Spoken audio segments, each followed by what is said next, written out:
जिंदगी में कभी कभी ना हमें किसी बहुत बड़े बदलाव की जरूरत नहीं होती। बस एक छोटा सा सीधा सादा सा कदम। कोई मुश्किल प्लान नहीं, कोई महंगा जिम नहीं, सिर्फ एक वादा जो हम खुद से करते हैं। तो जरा सोचिए, क्या होगा अगर कोई 30 दिनों तक हर रोज 10,000 कदम चलने का फैसला कर ले, सिर्फ इतना सा काम। तो यही सवाल है आज हमारी पड़ताल के केंद्र में। देखिए, ये सिर्फ एक और फिटनेस चैलेंज का विश्लेषण नहीं है। हम तो ये समझना चाहते हैं कि लगातार 30 दिन तक की गई ये छोटी सी कोशिश असल में किसी के शरीर, दिमाग और हाँ, आत्मविश्वास को कैसे बदल सकती है। तो चलिए इस सफर पर निकलते हैं और इसे परत दर परत समझते हैं। इसको ना एक काम की तरह नहीं, बल्कि खुद से किए गए एक वादे की तरह देखना चाहिए। ये कहानी है उस बदलाव की जो सिर्फ वजन या सेहत तक ही नहीं रुकती, बल्कि ये तो कहानी है खुद पर भरोसा बनाने की, जहां हर कदम एक जीत जैसा लगने लगता है। और इस पूरे सफर का जो असली जादू है ना, वो यहीं से शुरू होता है। 10,000 कदम, ये तो बस एक नंबर है। असली ताकत तो उस फैसले में है जब कोई तय करता है कि वो खुद से किया हुआ वादा निभाएगा। यही वो पल है जब बदलाव की सही नींव रखी जाती है। तो अब आते हैं सफर के पहले पड़ाव पर, शुरुआती 10 दिन। ये वो वक्त है जब शरीर इस नई आदत को अपनाना शुरू करता है। इसको ऐसे समझिए जैसे किसी मशीन का इंजन स्टार्ट हो रहा हो।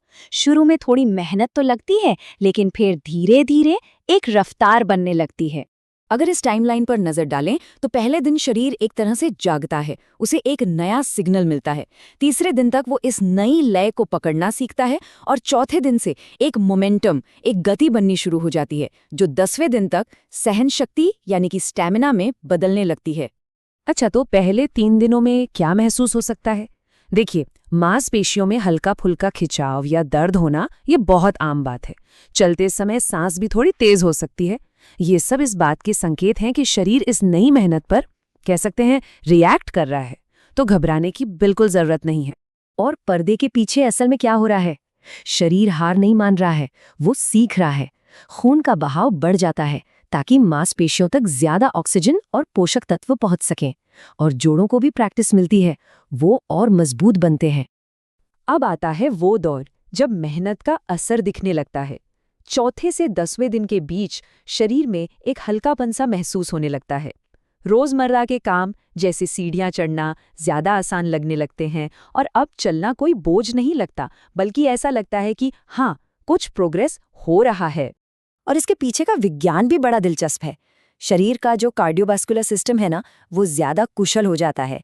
मतलब दिल हर धड़कन में ज्यादा खून पंप करने लगता है, और मांसपेशियां वो शरीर में जमा फैट और ग्लूकोज को ऊर्जा के लिए बेहतर तरीके से इस्तेमाल करना सीख जाती हैं।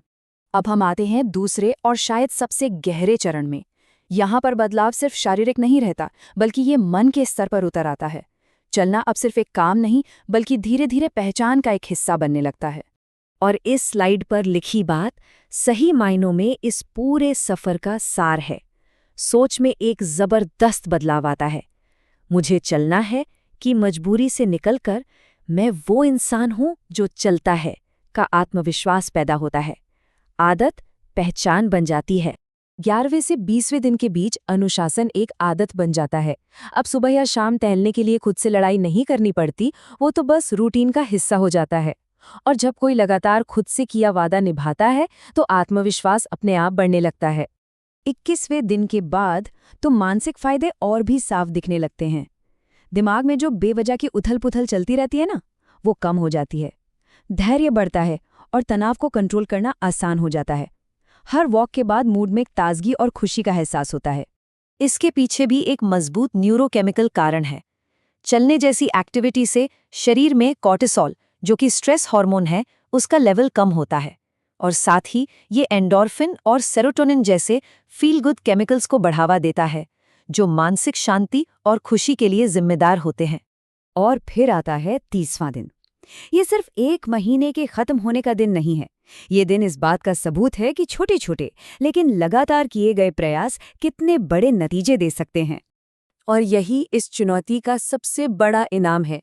यकीन मानिए, ये सिर्फ कदमों की गिनती के बारे में था ही नहीं, ये इस बात का सबूत था कि मुश्किल दिनों में भी जब मन न हो, तब भी खुद के लिए खड़ा हुआ जा सकता है और खुद से किया वादा निभाया जा सकता है। ये आत्मविश्वास की सबसे मजबूत नींव है। तो 30 दिनों के बाद जो नतीजे सामने आते हैं वो सिर्फ वजन तक ही सीमित नहीं होते। दिन भर ज्यादा एनर्जी महसूस होती है, नींद की क्वालिटी बेहतर होती है, दिल की सेहत सुधरती है और सबसे जरूरी, मुश्किलों का सामना करने की जो मानसिक दृढ़ता है वो बढ़ जाती है। तो सवाल ये है कि ये इतना आसान सा दिखने वाला प्लान एक स्थायी बदलाव क्यों ला पाता है, जबकि बड़े-बड़े फिटनेस प्लान अक्सर फेल हो जाते हैं। इसका राज ना बहुत ही सीधा और असरदार है। ये जो 10,000 कदम है, ये कोई जादुई नंबर नहीं है। ये असल में एक ढांचा है, एक बिल्कुल साफ लक्ष्य। देखिए, हमारा दिमाग ना मुश्किल प्लान्स को देखकर बहाने बनाने लगता है, लेकिन जब लक्ष्य इतना सीधा और सरल हो तो वो विरोध ही नहीं कर पाता। ये एक ऐसी योजना है जिसे बार बार दोहराया जा सकता है और धीरे धीरे दिमाग इस पर भरोसा करने लगता है और बस यही निरंतरता एक पक्की आदत बन जाती है। तो उम्मीद है कि इस विश्लेषण से कुछ प्रेरणा मिली होगी। अगर ये चुनौती दिलचस्प लगी हो तो क्यों न अपनी यात्रा शुरू करने के बारे में सोचा जाए। आपके अनुभव या कोई सवाल हो तो नीचे कमेंट्स में ज़रूर बताइएगा। और हाँ, ऐसे ही और दिलचस्प विषयों को समझने के लिए चैनल को लाइक, सब्सक्राइब और शेयर करना मत भूलिएगा। आप अगले विश्लेषण के लिए अपने टॉपिक भी सुझा सकते हैं। बहुत बहुत धन्यवाद।